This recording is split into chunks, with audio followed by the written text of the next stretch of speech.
नमस्कार मित्रहो. आज JS ट्युटोरियल या एज्युकेशनल व्हिडिओ प्रोव्हाइड करणाऱ्या या चॅनलमध्ये तुमचं पुन्हा आणखी एकदा स्वागत आहे. आज आपण theory of machines which is known as Tom या टॉम सब्जेक्टमधले काही पॉईंट्स आपण आज कव्हर करणार आहे. ज्याच्यामध्ये जर थिअरी ऑफ मशीन हा सब्जेक्ट बघितला तर डिप्लोमा इंजिनिअरिंगमध्ये सेकंड इयर मेकॅनिकलच्या स्टुडंट्सना त्या ठिकाणी हा सब्जेक्ट आहे. येत्या काही दिवसामध्ये त्याची एक्झाम आहे, तर म्हणून मुद्दामून हे लेक्चर त्या ठिकाणी घेतोय. तर या लेक्चरमध्ये आपण कव्हर काय करणार आहे आपण तर व्हेलॉसिटी अँड ॲक्सेलरेशन हा जो टॉपिक आहे, जो टॉपिक नंबर 2 आहे, ज्याचं वेटेज एक्झाम्स पाठीमागचे बोर्ड क्वेश्चन पेपर्स आपण बघितले तर त्याच्यामध्ये विथ ऑप्शन साधारण 14 to 16 मार्क्सपर्यंत हा चॅप्टर आहे. विदाउट ऑप्शन 10 मार्क्सचं वेटेज आहे आपल्याला माहिती आहे. तर व्हेलॉसिटी अँड ॲक्सेलरेशनवरती आपण आज लेक्चर मी कंडक्ट करतोय. तुम्हाला काही बेसिक कन्सेप्ट्स या चॅप्टरमध्ये सुरुवातीला माहिती असणं गरजेचं आहे. पुढे जाऊन प्रॉब्लेम्स आहेत, ते प्रॉब्लेम सॉल्व्ह करण्यासाठी या बेसिक कन्सेप्ट्स महत्त्वाच्या माहिती असल्या पाहिजेत. त्या पहिल्यांदा मी कव्हर करेन आणि मग नंतर आपण प्रॉब्लेम्सकडे बोलूया. कोणकोणत्या टाईपचे प्रॉब्लेम्स असतात वगैरे मी नंतर सांगेन. तर अगोदर सुरुवातीला याच्यामध्ये जे थेरॉटिकल कन्सेप्ट्स आहेत त्या पहिल्यांदा समजून घेऊया. 2 महत्त्वाच्या कन्सेप्ट्स आहेत याच्यामध्ये, मी इथं सेपरेट आउट करतो. एक म्हणजे लिनियर मोशन. आपण बघतोय velocity and acceleration in mechanisms.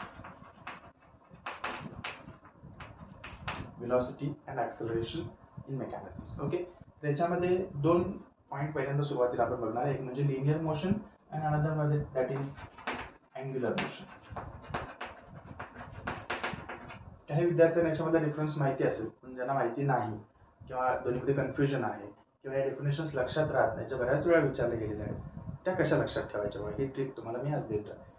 Linear motion and angular motion पहिल्यांदा समजून घ्या. लिनियर मोशन म्हणजे काय असतं? Linear motion means when there is motion of body in a straight path.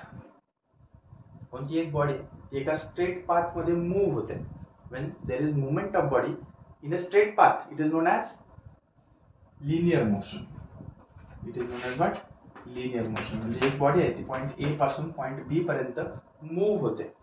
there is movement of one body from point A to point B. He movement कशी झाली? एका straight path मध्ये झाली ना.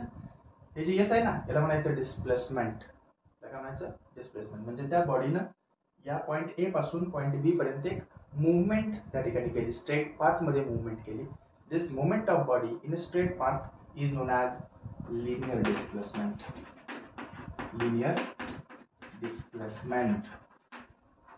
which is shown by S. yes या लेटरने या ठिकाणी linear displacement आपल्याला दाखवली जाते. आता लिनियर डिस्प्लेसमेंट जे आहे याच्यावरूनच पुढची टर्म आपण लक्षात ठेवायची आहे, ती म्हणजे linear velocity. which is shown by V. Okay, तर लिनियर व्हेलॉसिटी म्हणजे काय? तर आता या लिनियर डिस्प्लेसमेंटच्या डेफिनेशन वरून आपल्याला लिनियर व्हेलॉसिटीची डेफिनेशन लक्षात ठेवायची आहे. Linear velocity V means definition बघा कशी लक्षात ठेवायची. Rate of change of linear displacement with respect to time. हे फक्त इक्वेशन लक्षात ठेवा. याच्या अगोदर लिनियर व्हेलॉसिटीच्या अगोदर कोणती डेफिनेशन बघितली आपण? Linear displacement. लिनियर डिस्प्लेसमेंटची डेफिनेशन काय? when the movement of body from in a straight path, it is known as linear displacement. कोणत्याही बॉडीची एका स्ट्रेट पाथ मध्ये मूव्हमेंट होत असेल, in that case the distance covered by that body is known as linear displacement, isn't it? तर ती linear डिस्प्लेसमेंटची पहिली definition झाली. दुसरी डेफिनेशन आहे लिनियर व्हेलॉसिटी. या लिनियर व्हेलॉसिटीची डेफिनेशन लक्षात ठेवताना एक फक्त फॉर्म्युला लक्षात ठेवा. डी dt ऑफ एस म्हणजे काय? The rate of change of displacement with respect to time. Rate of change of displacement with respect to time म्हणजेच rate of change of linear displacement with respect to time. It is known as what? Linear velocity. लक्षात येत आहे? म्हणजे याची definition लक्षात ठेवताना याच्या पाठीमागचं जे डेफिनेशन आहे ती लक्षात ठेवा. आपोआप तुम्हाला लिनियर व्हेलॉसिटीची डेफिनेशन लक्षात राहील. ही जे त्याच्यानंतरची जी डेफिनेशन आहे ती आहे लिनियर ॲक्सेलरेशन. याची डेफिनेशन कशी लक्षात ठेवा? तर कुठल्याही बॉडीची जेव्हा आपण लिनियर ॲक्सेलरेशन काढतो त्याची आपल्याला व्हेलॉसिटी माहिती पाहिजे. ठीक आहे. तर ज्यावेळी तुम्ही लिनियर ऍक्सेलरेशन फाइंड आउट करता किंवा त्याची डेफिनेशन आपल्याला माहिती करून घ्यायची असेल तर A is the linear acceleration. A means rate of change of और linear acceleration means rate of change of linear velocity with respect to time. याच्या अगोदरची जी डेफिनेशन आहे ती आपल्याला माहिती पाहिजे. म्हणजे जर तुम्ही व्हेलॉसिटीची डेफिनेशन घेत असाल त्याच्यामध्ये डिस्प्लेसमेंट येईल, ऍक्सेलरेशन घेत असाल त्याच्यामध्ये व्हेलॉसिटी इन दॅट सिक्वेन्स. लक्षात येते. म्हणजे लिनियर ऍक्सेलरेशन म्हणजे rate of change of linear velocity with respect to time. Velocity means और linear velocity means rate of change of displacement with respect to time, and linear displacement means the movement of body in a straight path is known as linear displacement. Okay, तर linear displacement, linear velocity and linear acceleration या तिन्ही term linear motions मध्ये येतील. समजतंय. आता याच्या सारखीच परंतु याच्यापेक्षा थोडीशी वेगळी एक पुढची कन्सेप्ट आहे ती म्हणजे अँग्युलर मोशन. अँग्युलर मोशन म्हणजे काय तर कोणत्याही बॉडीची जर अशी कर्व्ड पाथ मध्ये मोशन होत असेल, इथं सेंटर ओ आहे या बॉडीचं आणि सुरुवातीला ही बॉडी इथं पॉइंट ए ला होती आणि त्याची मोशन या कर्व्ड पाथ मध्ये पॉइंट बी ला त्याची फायनल पोझिशन त्या ठिकाणी आहे एका बॉडीची. तुम्ही जर बघितलं तर या बॉडीची मोशन जी आहे ती पॉइंट ए पासून बी कडे जाईल. म्हणजे यालाच आपण काय म्हणू अँग्युलर मोशन. इथं जे लिनियर मोशन मध्ये स्ट्रेट पाथ मध्ये मूवमेंट होत होती बॉडीची, इथं कशी होते कर्व्ड पाथ मध्ये होते. When motion of body in A curved path it is known as angular motion. लक्षात येत आहे. एखाद्या बॉडीची कर्व्ड पाथ मध्ये मोशन होत असेल तर त्याला आपण अँग्युलर मोशन असं म्हणतो. मग जसं लिनियर मोशन मध्ये तीन टर्म्स आहेत, linear displacement, linear velocity, linear acceleration, तसंच अँग्युलर मोशन मध्ये तीन टर्म्स आहेत. फर्स्ट आहे अँग्युलर डिस्प्लेसमेंट. अँग्युलर डिस्प्लेसमेंट याची डेफिनेशन काय आहे इथं when the displacement of a body in a curved path it is known as angular displacement. समजतंय. फक्त हा स्ट्रेट पाथ आहे तो वर्ड रिप्लेस करा कर्व्ड पाथ न तुम्हाला अँग्युलर डिस्प्लेसमेंटची डेफिनेशन त्या ठिकाणी तयार होईल. जसं आपण लिनियर डिस्प्लेसमेंट यस न दाखवत होतो तसं अँग्युलर डिस्प्लेसमेंट ही थीटा न दाखवली जाते. समजतंय. सेकंड डेफिनेशन आपण इथे जी बघितली लिनियर व्हेलॉसिटी, इथे डेफिनेशन दुसरी होईल अँग्युलर व्हेलॉसिटी. अँग्युलर व्हेलॉसिटी समजतंय. अँग्युलर व्हेलॉसिटी जी आहे जसं आपण इथं अँग्युलर लिनियर व्हेलॉसिटी व्ही न दाखवत होतो, अँग्युलर व्हेलॉसिटी इथं दाखवली जाईल omega. It is known as omega. It is not W, it is omega. Okay. तर अँग्युलर व्हेलॉसिटीची डेफिनेशन पुन्हा तसंच जसं आपण या सिक्वेन्सला लक्षात ठेवलं ना तसं या सिक्वेन्सने हे पण लक्षात ठेवा. अँग्युलर व्हेलॉसिटीच्या डेफिनेशन मध्ये अँग्युलर डिस्प्लेसमेंट त्या ठिकाणी येणार आहे. कशी डेफिनेशन होईल angular व्हेलॉसिटीची? It is the rate of change of, or angular velocity is the rate of change of angular displacement with respect to time. Means this angular velocity omega is equal to rate of change of angular displacement with respect to time is known as angular velocity. Okay. And the third one that is angular acceleration. जसं इथं linear acceleration आहे तसं ते angular acceleration होईल. जसं आपण angular velocity ओमेगाने दाखवतो तसं अँग्युलर ऍक्सेलरेशन हे अल्फाने दाखवलं जाईल. अल्फा. ओके. तर अँग्युलर ऍक्सेलरेशनची डेफिनेशन पुन्हा तसंच अल्फा इज इक्वल टू याच्या डेफिनेशन मध्ये पुन्हा तेच या अँग्युलर व्हेलॉसिटी येणार आहे. Alpha is the rate of change of angular velocity with respect to time is known as angular acceleration. समजतंय. जसं इथं लिनियर डिस्प्लेसमेंट त्याचं rate of change of with respect to time म्हणजे लिनियर व्हेलॉसिटी आणि linear व्हेलॉसिटीचे rate of change of with respect to time means linear acceleration. त्या sequence मध्ये इथे लक्षात ठेवायचं. समजतंय.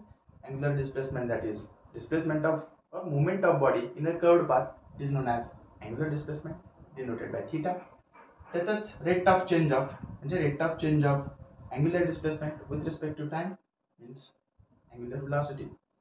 आणि अँग्युलर ऍक्सेलरेशन घेणार असाल तुम्ही तर rate of change of angular velocity with respect to time. याच्या पाठीमागचे डेफिनेशन, याच्या पाठीमागची टर्म याच्यात आली पाहिजे. म्हणजे जर तुम्ही अँग्युलर ऍक्सेलरेशन घेत असाल तर अँग्युलर व्हेलॉसिटी येईल इथं.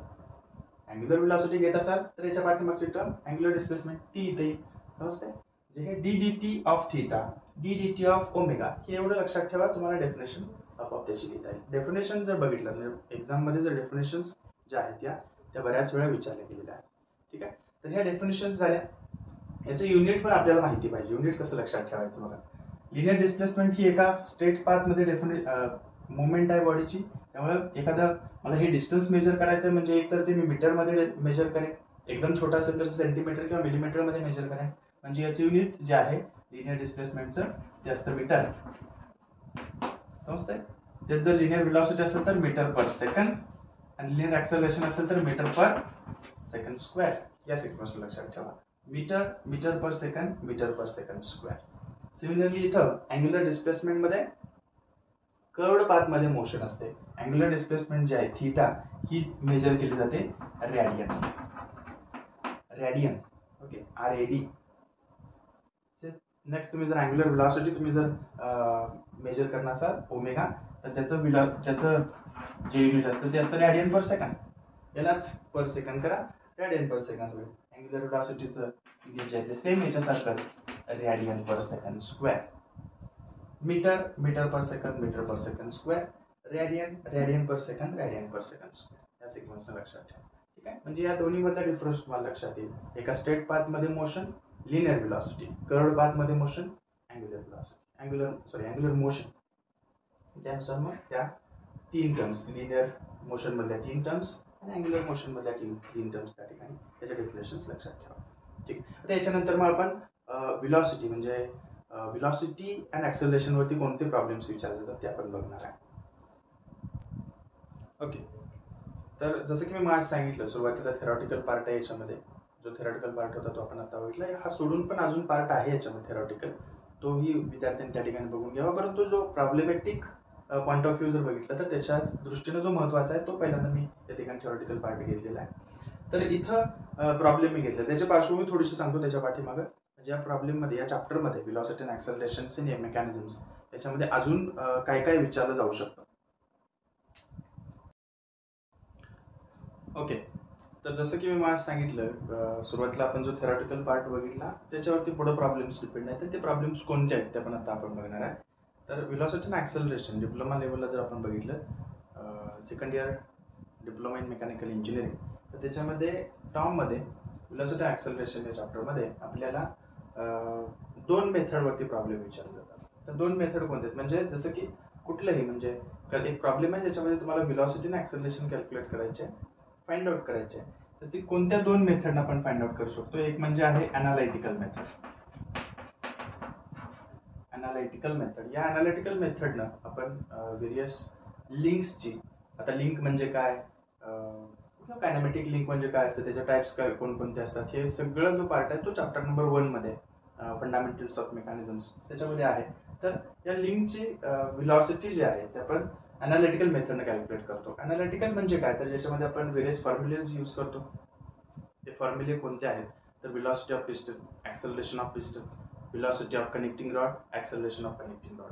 हे अशा पद्धतीने म्हणजे तुम्हाला त्या ठिकाणी अनालिटिकल मेथडनं स्टँडर्ड फॉर्म्युलेज यूज करून त्या ठिकाणी आपण कॅल्क्युलेशन करून बाय मीन्स ऑफ कॅल्सी we measure the velocity and acceleration of various links in the mechanisms. Okay, तर ही जी आहे ती अनालिटिकल मेथड आहे. दुसरी आहे ती ग्राफिकल मेथड. जसं अनालिटिकल मेथड यूज करून आपण व्हेरियस लिंक्सचं velocity and acceleration find out करू शकतो, तसंच ग्राफिकल मेथडने सुद्धा आपण फाइंड आउट करू शकतो. फक्त ग्राफिकल मेथडमध्ये फॉर्म्युलेज आपण यूज करत नाही, आपण एक ठराविक प्रोसिजर फॉलो करतो आणि त्याच्यानुसार आपल्याला व्हेरियस लिंक्सचं व्हेलॉसिटी अँड ऍक्सेलरेशन त्या ठिकाणी मिळत असतं. त्या ग्राफिकल मेथडमध्ये दोन मेथड्स आपल्याला स्टडी करायचे त्या चॅप्टरमध्ये. एक आहे क्लेन्स कन्स्ट्रक्शन मेथड. ओके, आणि दुसरी आहे रिलेटिव्ह व्हेलॉसिटी मेथड. या दोन मेथड्सनं आपण व्हेरियस लिंक्सचं व्हेलॉसिटी अँड ऍक्सेलरेशन त्या ठिकाणी फाइंड आउट करू शकतो. आता याच्यामध्ये क्लेन्स कन्स्ट्रक्शन मेथड काय आहे त्याच्यावरती एक लेक्चर मी त्या ठिकाणी घेणार आहे. तर क्लेन्स कन्स्ट्रक्शन मेथड म्हणजे काय प्रोसिजर फॉलो करावी लागते, लिंक्सचे आपल्याला व्हेलॉसिटी अँड ऍक्सेलरेशन कसं कॅल्क्युलेट करता येतं bye means of this clans construction method लेक्चरमध्ये बघूया आपण नंतरच्या. पुढे रिलेटिव्ह व्हेलॉसिटी मेथड आहे, त्याच्यावरती प्रॉब्लेम आपण आता चालूचा प्रॉब्लेम त्याच्यावरतीच घेतोय मी. तर रिलेटिव्ह व्हेलॉसिटी मेथड जी आहे याच्यामध्ये आपल्याला दोन टाईपचे प्रॉब्लेम विचारले जातात. या रिलेटिव्ह व्हेलॉसिटी मेथड दोन टाईपचे प्रॉब्लेम कोणते, तर एक आहे 4 bar chain and another one that is single slider crank chain.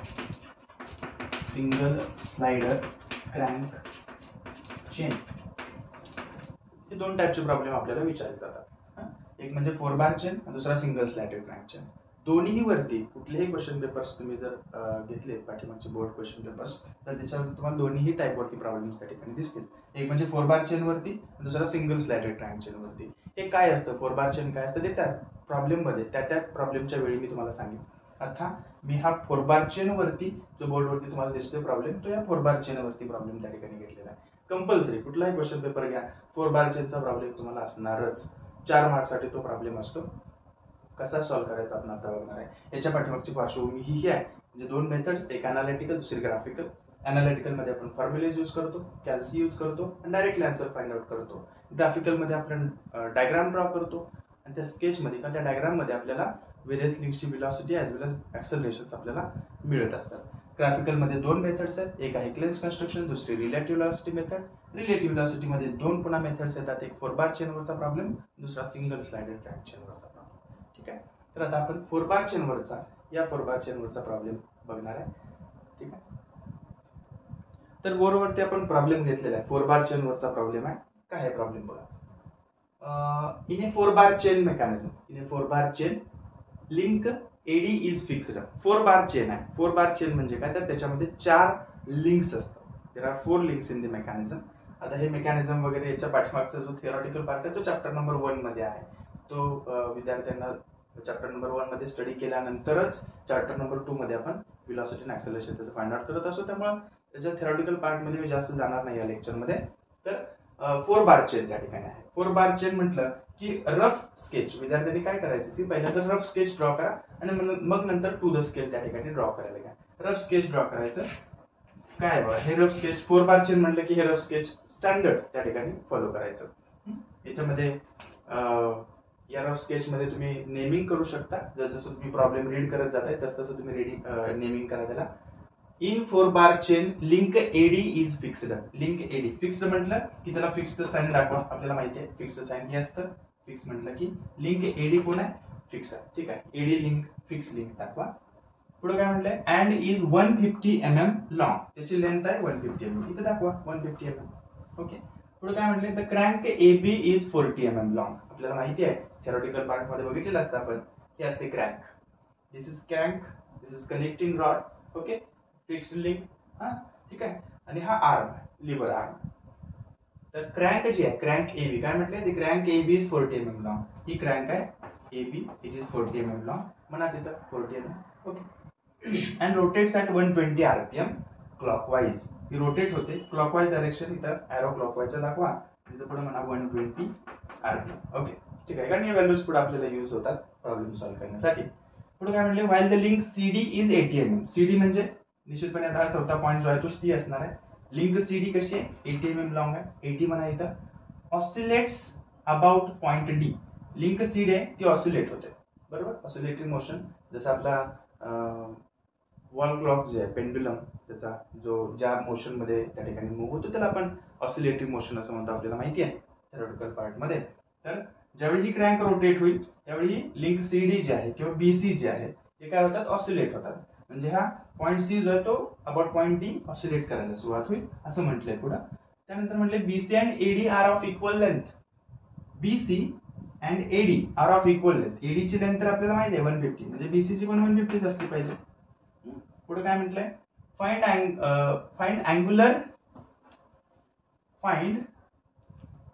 Angular velocity of link CD.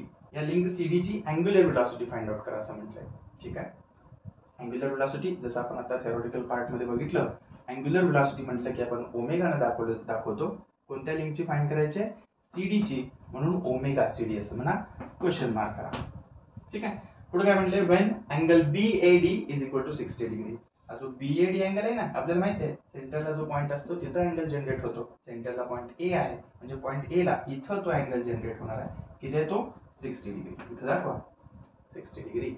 Okay, तर या ठिकाणी जो अँगल आहे तो 60 डिग्री आहे. एवढं त्यांनी प्रोव्हाइड केलेलं आहे. तुम्हाला फक्त एकच व्हॅल्यूज फाइंड करा, एक व्हॅल्यू फाइंड करायची, ती म्हणजे ओमेगा CD. कसं वाचणार हे, omega that is angular velocity, angular velocity of link CD.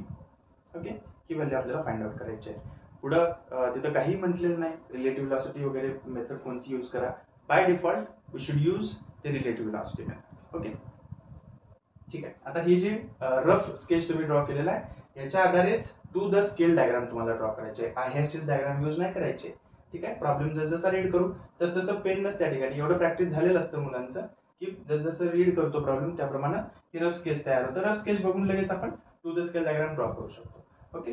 Directly to the scale शक्यतो डायग्राम ड्रॉ करायला घेऊ नका. त्याच्यामध्ये चुकण्याचे चान्सेस जास्त असतात. पॉईंट्स इकडे तिकडे होण्याचे चान्सेस असतात आणि या डायग्राम वरतीच आपल्याला पुढे मेन डायग्राम त्या ठिकाणी ड्रॉ करायची. ओके. तर याची टू द स्केल डायग्राम मी इथं ड्रॉ करतो. पहिल्यांदा डी घ्या, इथं पॉईंट ए घ्या, इथं डी म्हणा. ओके. ठीक आहे. तर याची लेंथ आहे 150. आता जर तुम्ही बघितलं तर to the scale diagram draw करायला गेलं तर आपल्याला ही लेंथ जी आहे 150 mm ती खूप मोठी होते. मग काय करा की सगळेच स्केल रिड्यूस करा. रिड्यूस करा म्हणजे काय तर प्रत्येक लेंथला 2 ने डिवाइड करा. ठीक आहे. याला 2 ने डिवाइड करतो, याला 2 ने डिवाइड करतो, याला 2 ने डिवाइड करतो, याला 2 ने डिवाइड करतो. ठीक आहे. थ्रू आउट सगळ्याच डायमेन्शन्सना 2 ने डिवाइड करा. हे आपण आपल्या सोयीसाठी करतोय. ओरिजिनल आन्सर्स फाइंड आउट करताना या ओरिजिनल लेंथच आपण घेणार आहे. लक्षात येते. हे आपल्या सोयीसाठी करतोय कारण डायग्राम खूपच मोठी होऊ नये, आपल्या पेजच्या ती बाहेर जाऊ नये म्हणून यासाठी. ठीक आहे. तर 150/2 दॅट इज 75 म्हणजे मला इथं 75 mm घेतलं पाहिजे. आता हे 75 mm मी सहज त्या ठिकाणी स्केच ड्रॉ करत असताना घेऊ शकतो. डायग्राम एकदम मोठी त्या ठिकाणी होणार नाही, मॉडरेट होईल. ओके. तर 75 mm झालं. पुढे हा अँगल टाका. प्रोट्रॅक्टर घ्या, ए वरती ठेवा, पॉईंट ए वरती अँगल टाका असा. ओके. आणि याची लेंथ आता इथं 40 आपल्या सोयीसाठी आपण ती डिवाइडेड/2 म्हणजे 20 घेणार आहे. 20 कट करा, इथं इरेज करा हे पुढचं. इथं पॉईंट बी मिळते तुम्हाला. हे थोडंसं डार्क करा. ओके. आणि इथं अँगल दाखवा वाटल्या 60 डिग्री. ठीक आहे. आणि पुढे मग नंतर हा पॉईंट सी आपल्याला मिळवायचा. आपल्याला माहिती आहे, मी ग्राफिक्स मध्ये वगैरे शिकलेला असा पॉईंट सी आपल्याला मिळवायचं. म्हणजे तर हे डिस्टन्स पहिल्यांदा मला टाकलं पाहिजे. कंपास यूज करा. इथं बी वरती त्याचं टोक ठेवा. 150/2 दॅट इज 75 mm आपल्याला घेतलं पाहिजे. पॉईंट सी मिळवण्यासाठी इथं कट करा, एक आर्क मारा. ठीक आहे. आणि मग नंतर इथूनही तसंच पॉईंट डी पासून आपल्याला आर्क दुसरा मारायचा आहे जो 80/2 म्हणजे 40 mm वरती असला पाहिजे. 40 mm डिस्टन्स घेऊन कंपासचं टोक डी वरती ठेवून तुम्हाला इथं पॉईंट सी त्या ठिकाणी मिळणार आहे. ओके. आता ज्यावेळी हा पॉईंट सी मिळतोय तो या पॉईंट बी आणि पॉईंट डी ला त्या ठिकाणी जोडून घ्या. म्हणजे ही टोटल तुमची डायग्राम टू द स्केल त्या ठिकाणी तयार झाली. ही रफ स्केच आहे, ही टू द स्केल स्केच आहे. ओके. आणि इथं मग त्याचे डायमेन्शन्स ॲज युजल डायमेन्शन्स दाखवा म्हणजे तुम्हाला पुढं ज्यावेळी आन्सर्स फाइंड आउट करतो त्यावेळी तिथं कन्फ्युजन होणार नाही. ठीक आहे. मग इथं 150 आहे तर 150 असंच दाखवा. इथं 40 आहे, इथं 150 आहे आणि इथं 80 आहे. All the dimensions are in mm. This is your to the scale diagram. मग ही तुम्ही डायग्राम जरी इरेज केली तरी चालेल. ठीक आहे. याची अँग्युलर व्हेलॉसिटी तुम्हाला त्याचं स्पीड जे आहे ते 120 RPM दिले. हे एक इथं दाखवा. 120 RPM. RPM means revolutions per minute.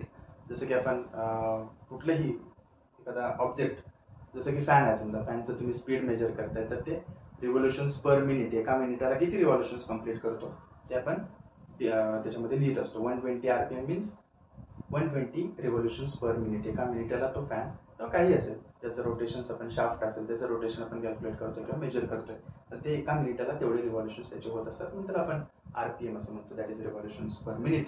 Okay. तर पुढं ही डायग्राम जी तयार होते त्याला म्हणायचं configuration diagram. Configuration diagram. Okay. याच्यावरून आपल्याला फायनल डायग्राम त्या ठिकाणी ड्रॉ करायची आहे. आता फायनल डायग्राम ड्रॉ करण्यासाठी पहिल्यांदा काही एक प्रोसेस करावी लागते. काय करायचं बघा. याच्यावरून दुसरी डायग्राम जी आपण ड्रॉ करतो तिला म्हणायचं व्हेलॉसिटी डायग्राम. आणि त्या व्हेलॉसिटी डायग्राम मध्ये आपल्याला या ओमेगा सीडीचा आन्सर मिळतं. कसं फाइंड आउट करायचं बघा.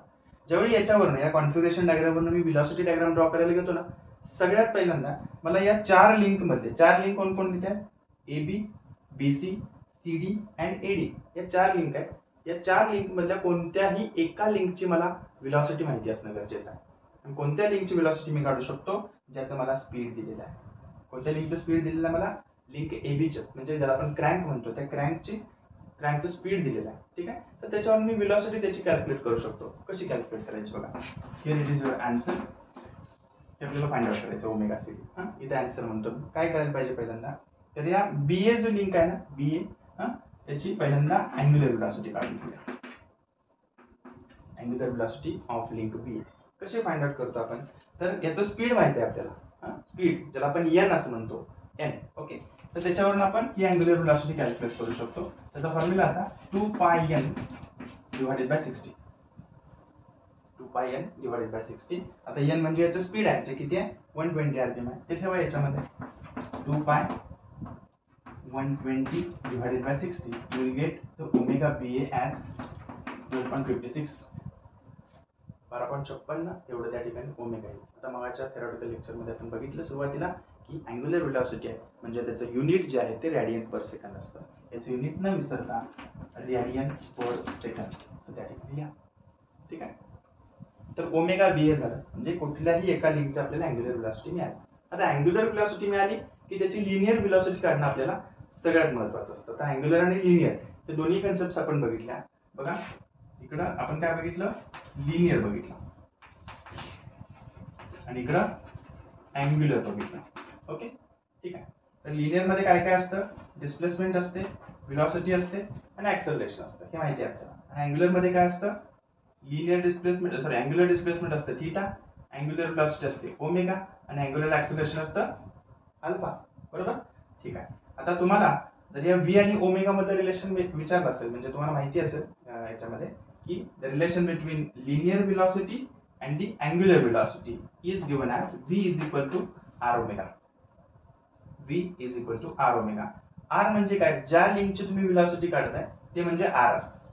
Okay.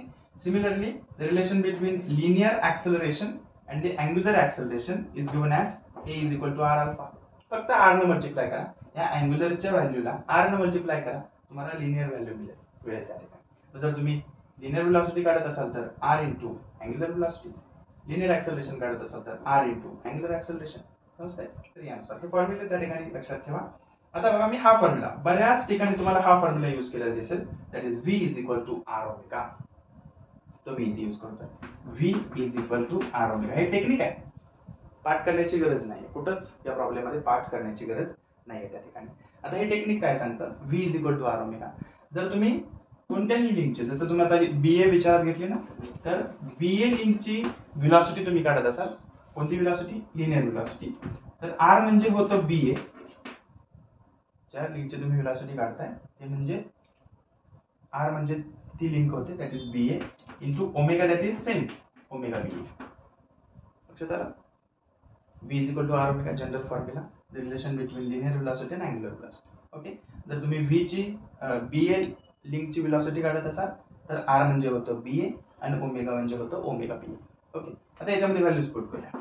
BA that is length, जी तुम्हाला या मेन कॉन्फिगरेशन डायग्राम मध्ये मिळते. काय लेंथ आहे त्याची, BA ची लेंथ 40 आहे ना, बरोबर. 40 mm आहे, mm न घेता मीटर मध्ये घ्या, म्हणजे 40 mm that is equal to 0.04.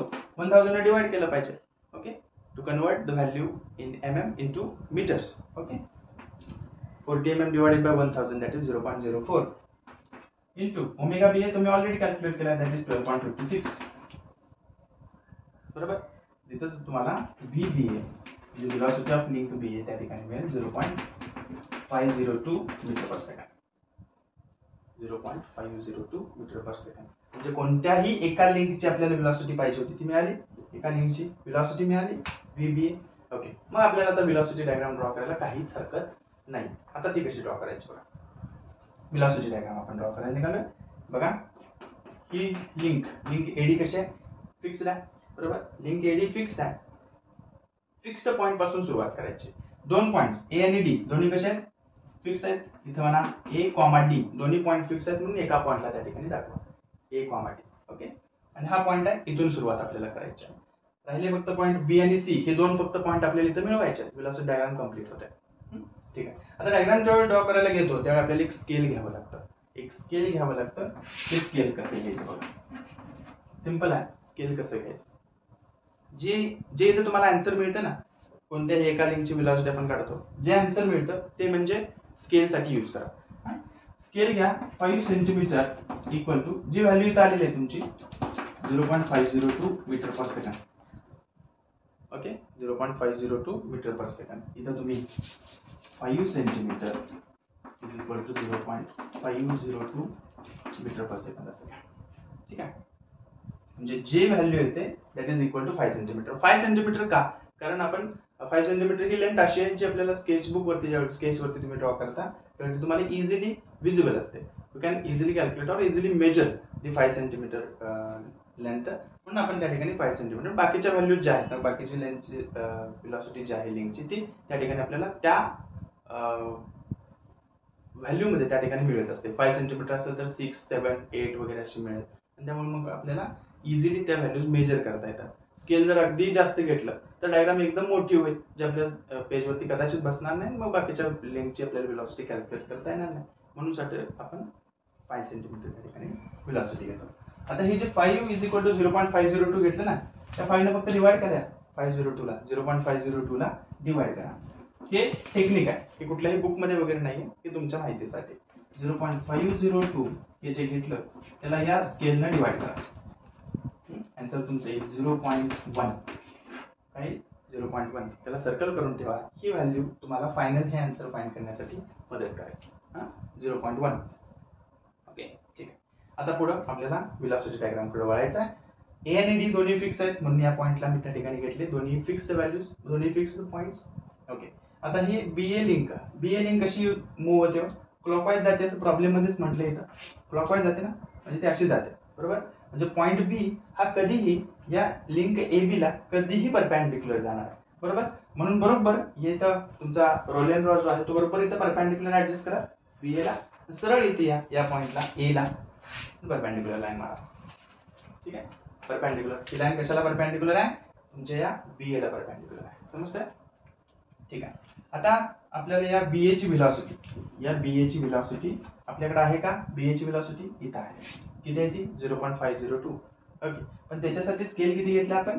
5 centimetre. म्हणून कंपास मध्ये 5 सेंटीमीटर डिस्टन्स घ्या. इथं पॉइंट ए वरती ठेवा, कट करा, you will get the point B.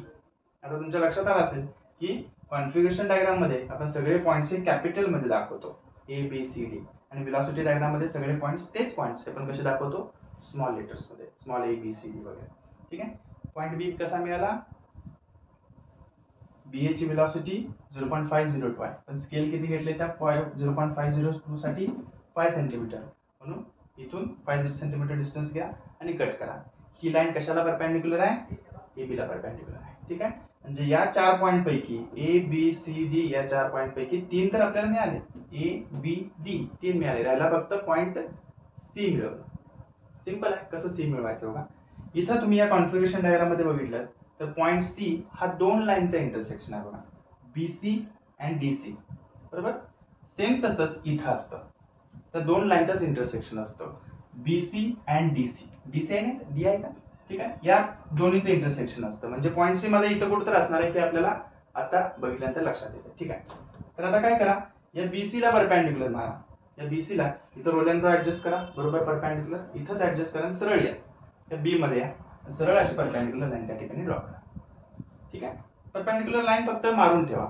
आता का मारून ठेवायची? कारण मला मगाशी इथं व्हेलॉसिटी माहिती होती. बीए ची व्हेलॉसिटी मला माहिती होती म्हणून मी इथं 5 सेंटीमीटर डिस्टन्स घेतला आणि पॉइंट बी मिळवला. पण तुम्हाला बीसी ची व्हेलॉसिटी मी इथं कुठं कॅल्क्युलेट केले का? या बीसी ची व्हेलॉसिटी कॅल्क्युलेट केली नाही ना. म्हणून मला याची लेंथ किती आहे माहिती नाही. आता ती फक्त लाईन मारून ठेवा. आता पुन्हा तसंच या सीडी ला परपॅन्डिक्युलर मारा. कशामधून मारली पाहिजे? आता डी मधून. या सीडी ला परपॅन्डिक्युलर मारायचे आहे. रोल एंड ड्रॉ तुमचा इथं परपॅन्डिक्युलर ऍडजस्ट करा आणि सरळ इथं या पॉइंट डी मध्ये आणि या मगाच्या लाईनला जे आपण मगाशी मारले ना त्या लाईनला कुठेतरी इंटरसेक्ट होईल. ज्या ठिकाणी इंटरसेक्ट होईल तिथं असेल तुमचा पॉइंट सी. समजतंय? म्हणजे जसं या कॉन्फिगरेशन डायग्राम मध्ये बीसी आणि टीसी या दोन्हींचं इंटरसेक्शन आहे. बीसी अँड डीसी या दोन्हींचं इंटरसेक्शन सी आहे. तसंच या व्हेलॉसिटी डायग्राम मध्ये बीसी अँड डीसी या दोन्हींचं इंटरसेक्शन सी मिळालं आपल्याला. समजतंय? कसा मिळाला? तर या बीसी ला बरोबर परपॅन्डिक्युलर बी मधून ड्रॉ करा, तिथंच ती लाईन सोडा आणि तसंच या सीडी ला रोल एंड ड्रॉ इथं परपॅन्डिक्युलर ऍडजस्ट करा आणि डीसी ला डीसी मधून त्या ठिकाणी डी मधून त्या ठिकाणी बरोबर परपॅन्डिक्युलर लाईन ड्रॉ करा. मग अशा लाईनला ज्या ठिकाणी इंटरसेक्ट करेल तिथं तुमचा पॉइंट सी असेल. This diagram is known as velocity diagram. Okay. मग आता फायनल आन्सर आपण या व्हेलॉसिटी डायग्राम मधून ड्रॉ करू शकतो. आता इथं जर तुम्ही बघितलं तर ही लेंथ जी आहे ना BA length is nothing but velocity of link BA.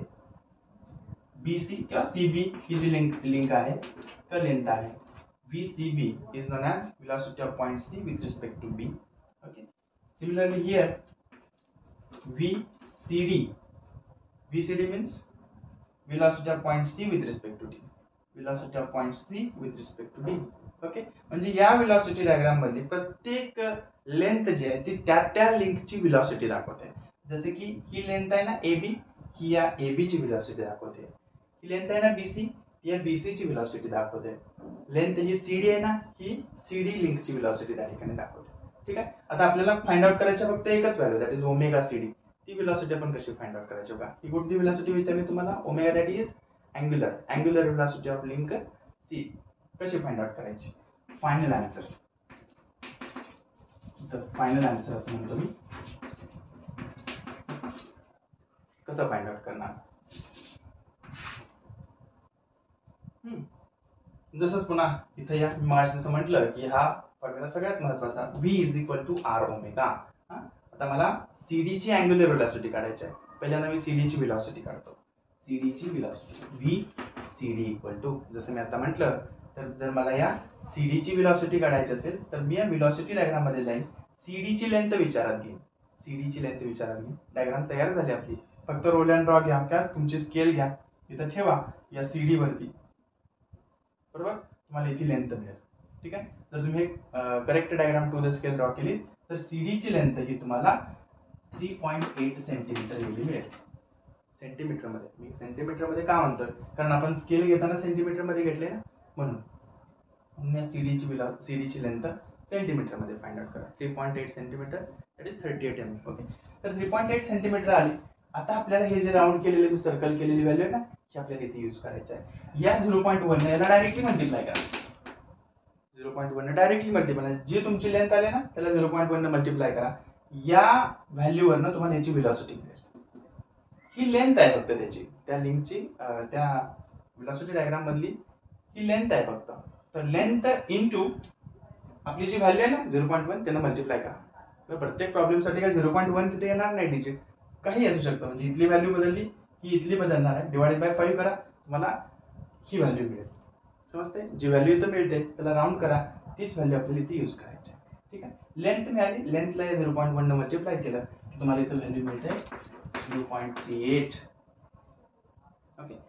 मग VCD तुम्हाला मिळेल. VCD is equal to 0.38 metre per second. Metre per second linear velocity unit आहे, आज आपण बघितलं थेरॉटिकल पार्ट मध्ये. तर 0.38 मीटर पर सेकंड ही वेलॉसिटी आली आपली. पण त्यांनी काय फक्त वेलॉसिटी नाही विचारलेली आपल्याला, अँग्युलर वेलॉसिटी विचारली. मग अँग्युलर वेलॉसिटी कशी काढायची? तर पुढे तोच फॉर्म्युला जो आपण मगाशी यूज केला, V is equal to R omega. V is equal to R omega. जर मी इथं वेलॉसिटी कोणाची, CD ची वेलॉसिटी फाइंड आउट करत असेल तर म्हणजे R म्हणजे काय होतं माझं, CD होतं, आणि ओमेगा म्हणजे काय होतं, ओमेगा CD. बरोबर. ठीक. याच्यामध्ये तुम्ही VCD पुट करा. VCD ची व्हॅल्यू तुमची 0.38 आहे. CD ची लेंथ तुम्हाला कॉन्फिगरेशन डायग्राम मध्ये मिळेल 80 mm आहे. ओके. तर 80 mm म्हणजे त्याचं मीटर मध्ये कन्वर्जन करा, that is 0.08. You will get the value of omega CD. आणि ओमेगा CD ची व्हॅल्यू जी आहे ती 4.76 रेडियन पर सेकंड एवढी असणार. 4.76. ओके. CD इथं बघा व्हॅल्यूज लक्षात ठेवा. VCD म्हणजे जे तुम्ही आता कॅल्क्युलेट केले 0.38. CD means length of this link, जी इथं आपल्याला कॉन्फिगरेशन डायग्राम मध्ये मिळेल. फक्त remember to convert this value 80 which is in mm into meters. 1000 ने डिवाइड करा, तुम्हाला मीटर मध्ये मिळेल. ही तुम्ही इकडे डिवाइड केलात तर तुम्हाला या ओमेगा CD ची व्हॅल्यू मिळेल, जी असेल 4.76. विद्यार्थ्यांना विनंती आहे की विद्यार्थ्यांनी या ठिकाणी असाच प्रॉब्लेम पुढचा अजून एक प्रॉब्लेम त्या ठिकाणी सॉल्व्ह करा, जेणेकरून तुमचा आणखी प्रॅक्टिस होईल. फक्त बघून लक्षात राहणार नाही त्या ठिकाणी. ठीक आहे. की बऱ्याचशा कन्सेप्ट तुम्हाला याच्या पाठीमागच्या लक्षात ठेवाव्या लागतात. प्रॉब्लेम व्यवस्थित रीड करून तुम्हाला रफ स्केच ड्रॉ करावं लागतं, त्याच्यावरनं कॉन्फिगरेशन डायग्राम, आणि त्याच्यावरनं मग वेलॉसिटी डायग्राम. या वेलॉसिटी डायग्रामवरनं फायनल आन्सर. ओके. ही ट्रिक मात्र लक्षात ठेवा, तुम्हाला कुठल्याही प्रॉब्लेमसाठी यूज करता येईल. तर याच्या अशाच प्रकारचे अजून प्रॉब्लेम्स आपण घेणार आहे. पुढं वेलॉसिटी आणि ऍक्सेलरेशन, म्हणजे ऍक्सेलरेशन पण कसं फाइंड आउट करायचं, जे आपण सिंगल स्लाइडेड क्रँक चेन आता तुम्हाला थेरॉटिकल पार्ट मध्ये सांगितलं की 4 बार चेन आणि सिंगल स्लाइडेड क्रँक चेन याच्यावरचे प्रॉब्लेम विचारले जातात. तर 4 बार चेन तर आपण आता बघितला, सिंगल स्लाइडेड कनेक्शनवरचा प्रॉब्लेम जो आहे तो आपण लगेच बघणार आहे.